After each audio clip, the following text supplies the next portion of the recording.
అందరికీ నమస్కారం అండి. ఎలా ఉన్నారు మీరందరూ? నేనైతే చాలా బాగున్నాను. మీరందరూ కూడా బాగుండాలని మనస్ఫూర్తిగా కోరుకుంటున్నాను. మరొక డిజైనర్ బ్లౌజ్‌తో అయితే మీ ముందుకొచ్చేసాను. థంబ్‌నెయిల్‌లో చూస్తే అర్థమైంది కదా డిజైన్ ఏంటి అనేది. మనం ముందుగా అస్తరు అలాగే మెయిన్ ఫ్యాబ్రిక్ జాయిన్ చేసుకున్న తర్వాత మనకి గల్ల పొడుగు ఎంత కావాలి, వెడల్పు ఎంత కావాలి చూసుకున్న తర్వాత డ్రా చేసుకోవాలి. అన్ని బ్లౌజులకు షోల్డర్లు, చంక భాగాలు ఒకటే సైజు ఉండవండి. బాడీని బట్టి, సైజుని బట్టి చంక భాగం, షోల్డర్ దగ్గర గల్ల వెడల్పు, పొడుగు అనేది మారుతూ ఉంటాయి. ముందు మీకు అవన్నీ కూడా మన వీడియోస్ ద్వారా షేర్ చేస్తాను. భుజాలు జారకుండా ఎలా స్టిచ్ చేసుకోవాలి, చంకలలో ముడతొస్తే ఎలా, ప్రతి ఒక్క టిప్ అనేది మన ఛానల్ ద్వారా మీకు తెలుస్తుందండి. వీడియో అయితే ఎవరైనా కొత్తగా చూస్తుంటే మాత్రం తప్పకుండా సబ్స్క్రైబ్ చేసుకోండి. నెక్ కట్ చేయడం అయిపోయింది కదా, ఇప్పుడు డిజైన్ కోసం నేను మార్క్ చేసుకుంటున్నాను. ఆల్రెడీ మార్జిన్ కోసం మనం ఎక్స్ట్రా 2 ఇంచెస్ పెట్టుకుంటాం కాబట్టి 2 ఇంచెస్ తీసిన తర్వాత అక్కడి నుంచి మరి 3 ఇంచెస్ గ్యాప్ మీద నేను మార్క్ పెట్టుకున్నాను. మనకి డిజైన్ పర్ఫెక్ట్గా వెనుక వైపు సైడ్కి కనిపించేలా ఉండడానికి. తర్వాత సైడ్ నుంచి మళ్ళీ ఇంకొంచెం రౌండ్ తీసుకున్నాను. మనకి ఇక్కడ డిజైన్ దగ్గర షేప్ ఇవ్వడం కూడా చాలా ఇంపార్టెంట్ అండి. మనం షేప్ ఇచ్చి కట్ చేయడం వల్లనే మనం స్టిచ్ చేసేటప్పుడు కూడా దాని పక్క నుండి రావడం వల్ల ఫినిషింగ్ అనేది కుదురుతుంది. మనం స్టిచ్ చేసేటప్పుడు చూసుకుందాంలే, కట్ చేయడం ఏముంది, ఎలా అయినా కట్ చేసుకోవచ్చు అని మాత్రం అస్సలు అనుకోకండి. మెయిన్ మనకి ఉందంతా కటింగ్లోనే ఉంది. మనం కటింగ్ ఎంత ఫినిషింగ్గా చేసుకుంటామో మనం కుట్టడం కూడా అంతే ఫినిషింగ్గా వస్తుంది. ఈ డిజైన్కి పైపింగ్ ఉంది కదండి, ముందు భాగం వెనుక భాగం జాయింట్ పెట్టుకుంటున్నాను. చూస్తున్నారు కదా, ఇది ప్రిన్స్ కట్ బ్లౌజ్ అన్నమాట. కొంతమంది కటింగ్ చేయకుండా కూడా ప్రిన్స్ కట్ కుడతారు, కానీ ప్రిన్స్ కట్ అనేది అసలు షేప్ అనేది ఉండదు ముందు భాగం. ఇలా ప్రిన్సెస్ కట్ చేసి కుట్టడం వల్ల షేప్ ముందు భాగం అనేది బాగా కూర్చుంటుంది.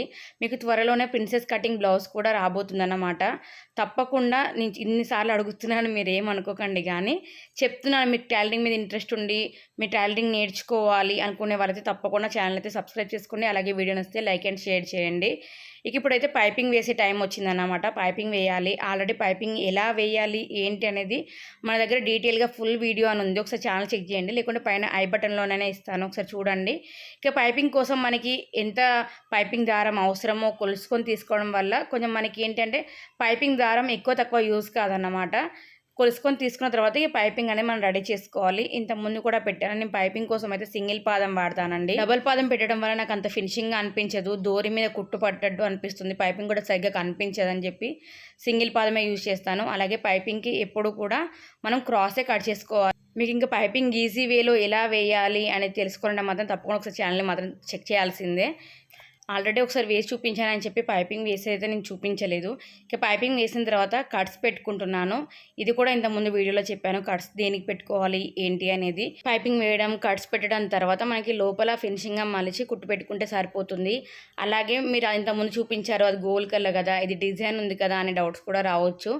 మనం ఏం లేదండి, ఎక్కడ గోల్ రౌండ్ ఉంటుందో అక్కడ మనం గల్లెని సాగదీయకుండా గల్ల ఎలా ఉందో అలానే ఉంచి మన క్లాత్ని గోల్గా తిప్పుకుంటూ ఒకవేళ మూల వచ్చింది అనుకోండి, మూల దగ్గర సూది లోపలికి కుచ్చి తర్వాత మూల తిప్పిన తర్వాత మళ్ళీ పైపింగ్ని మనం సెట్ చేసుకోవాలన్నమాట. అలా అయితేనే పైపింగ్కి మూల దగ్గర కూడా మనకు ఫినిషింగ్గా కనిపిస్తుంది.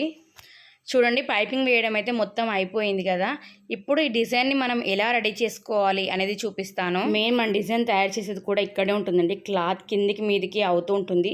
దాన్ని కరెక్ట్ ప్లేస్లో డిజైన్ షేప్ వచ్చేలా సెట్ చేసుకున్న తర్వాత మనకి అటు ఇటు కదలకుండా పిన్స్ పెట్టుకోవడం వల్ల ఏంటంటే మనకి కిందికి మీదికి రాకుండా ఉంటుంది. అలాగే కుట్టు దాని మీదే పడడం వల్ల ఫినిషింగ్ కూడా ఉంటుంది.